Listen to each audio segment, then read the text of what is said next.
Reels वाली बहू। प्रज्ञा को रील्स बनाने का बड़ा ही क्रेज है और वो दिन भर रील्स बनाती रहती है। खाते पीते घूमते फिरते घर में कॉलेज में रील्स बनाने के कारण प्रज्ञा पूरे कॉलेज में हाईलाइटेड है। जहां उसके रील्स सभी को पसंद आते हैं, वहीं मनीषा चिंता में डूबी रहती है। एक रोज जब खाते हुए प्रज्ञा रील्स बना रही होती है, तब मनीषा कहती है, एक मिनट भी चैन नहीं है इस लड़की को। ये नहीं कि खाना तो आराम से खा ले, लेकिन नहीं, अरे थोड़ी देर रील्स नहीं बनाओगी तो आसमान नहीं टूट पड़ेगा। अरे मम्मी, इसी को तो कहते हैं डिटर्मिनेशन। तुम नहीं समझोगी ये सब। हे भगवान, इस लड़की को सद्बुद्धि दे। जब देखो तब टेढ़ा बाका मुंह बनाती रहती है। मनीषा की बात का प्रज्ञा पर जरा भी असर नहीं होता और वो खाते खाते रील्स बनाती रहती है। दिन बीतने लगते हैं और देखते देखते प्रज्ञा का कॉलेज भी खत्म हो जाता है। आए दिन कोई ना कोई मनीषा को प्रज्ञा की शादी करवाने का सुझाव दे जाता है। सब ठीक ही कहते हैं, प्रज्ञा की शादी कर देनी चाहिए। अपने घर के काम काज में व्यस्त हो जाएगी तो खुद ही ये रील्स और नाच गाना बंद हो जाएगा। मनीषा और प्रेम प्रज्ञा के लिए एक अच्छा लड़का ढूंढने लगते हैं और तभी विकी का रिश्ता प्रज्ञा के लिए आता है, जिसने प्रज्ञा को उसकी रील्स देखकर पसंद कर लिया था।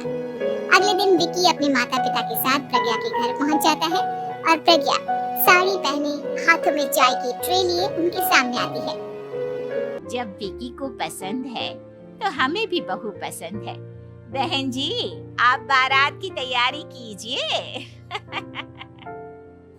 एक बार लड़का लड़की अकेले में बात कर ले तो अच्छा रहेगा। हाँ हाँ, क्यों नहीं। मनीषा विकी को प्रज्ञा के कमरे में भेजती है, जहाँ प्रज्ञा पहले से ही रील्स बना रही होती है।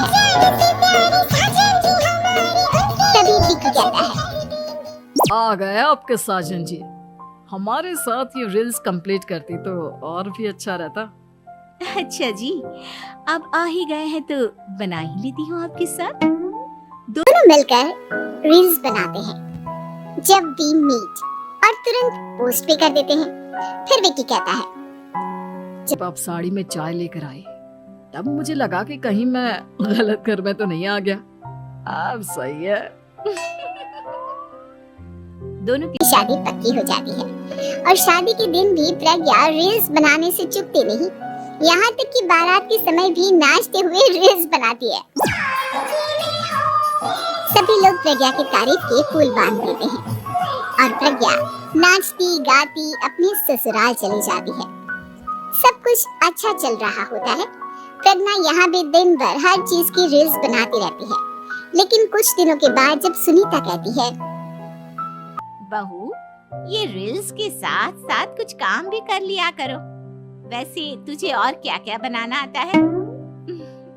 मम्मी जी, वैसे तो सब कहते हैं कि मैं सब कुछ अच्छा बनाती हूँ, लेकिन मुझे लगता है कि मैं मैगी अच्छा बना लेती हूँ। हाँ, कॉफी भी अच्छा बना लेती हूँ और मुंह तो सबसे अच्छा बना लेती हूँ।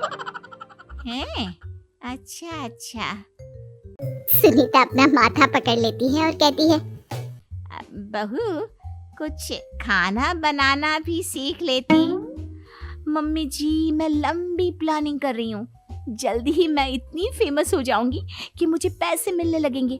हम दोनों सास बहू राज करेंगे, राज नौकर काम करेंगे और लोगों की तो लाइन लगेगी हमसे मिलने के लिए। तेरा दिमाग खराब हो गया है क्या बहू?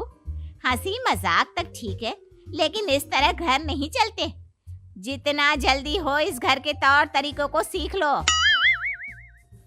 प्रज्ञा मुंह घुमाकर चली जाती है और तुरंत उसी वक्त एक रील बनाती है। ये देख सुनीता का गुस्सा 7वें आसमान पर चला जाता है और विकी के घर आते ही सुनीता उसे सब कुछ बताती है। विकी भी अब प्रज्ञा की इन हरकतों से परेशान हो जाता है। तुम टेंशन मत लो मम्मा, मैं देख लूंगा। विकी कमरे में जाता है तो देखता है कि प्रज्ञा रील्स बना रही है। विकी बड़े ही प्यार से प्रज्ञा से कहता है, प्रज्ञा, इन सब के लिए मैं तुम्हें मना नहीं कर रहा हूँ, लेकिन फिर भी हर वक्त तो ये अच्छा नहीं लगता ना। समझने की कोशिश करो, मुझे भी तुम्हारा थोड़ा वक्त चाहिए। मैं जब ऑफिस से आता हूँ तो मुझे समय देने की जगह इसी में लगी रहती है। तुम ज्यादा ही सोच रहे हो। तुम भी मेरे साथ रील्स बनाओ ना, तुम्हें भी बहुत अच्छा लगेगा। तुम्हें इज्जत से कोई बात समझ में नहीं आती क्या? दिमाग खराब हो गया है तुम्हारा इस चकाचौंध से। अगर तुमने अपना रवैया नहीं बदला तो मैं तुमसे दूर चला जाऊंगा। तुम ही रिश्ता लेकर आए थे, मुझे लड़कों की कमी नहीं थी और ना आज है। विकी दरवाजा पटककर चला जाता है। धीरे धीरे विकी प्रज्ञा से दूर होता जाता है।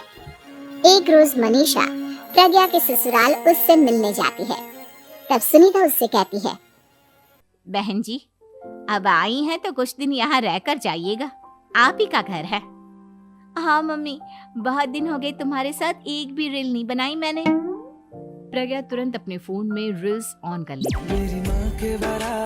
ये सब मुझसे नहीं होगा। तेरा ये भूत अभी तक नहीं उतरा क्या? बहन जी, आप कुछ कहती नहीं क्या इसे?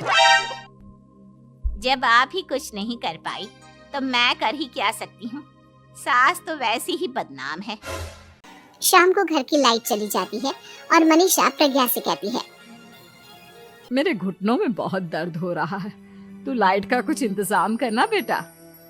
अच्छा, कैंडल जला देती हूँ मम्मा। प्रज्ञा गाते हुए कैंडल जलाती है और खिड़की के पर्दे के पास रख देती है। मनीषा, जिसे बहुत दर्द हो रहा है, वो सो जाती है और प्रज्ञा हमेशा की तरह अपनी रील्स में लग जाती है। उधर कैंडल की वजह से पर्दा आग पकड़ लेता है और मनीषा के कमरे में आग लग जाती है। बचाओ, कोई है, बचाओ। सभी भागते हैं और विकी कमरे की आग बुझाने में लग जाता है, लेकिन तब तक मनीषा आधी जल चुकी थी। मनीषा की हालत देख प्रज्ञा रोने लगती है। विकी मनीषा को तुरंत हॉस्पिटल ले जाता है और उसे एडमिट कराता है। विकी प्रज्ञा से कहता है, देख लिया ना, तुम्हारे इस नाच गाने की वजह से आज तुम्हारी माँ की जान जाते जाते रह गई। अब पता नहीं तुम और क्या चाहती हो। उधर डॉक्टर कहते हैं, इनकी हालत बहुत नाजुक है, आधे से ज्यादा जल चुकी है। प्रज्ञा रोती हुई मंदिर में जाती है और भगवान के आगे जाकर कहती है, भगवान, मेरी माँ को ठीक कर दो।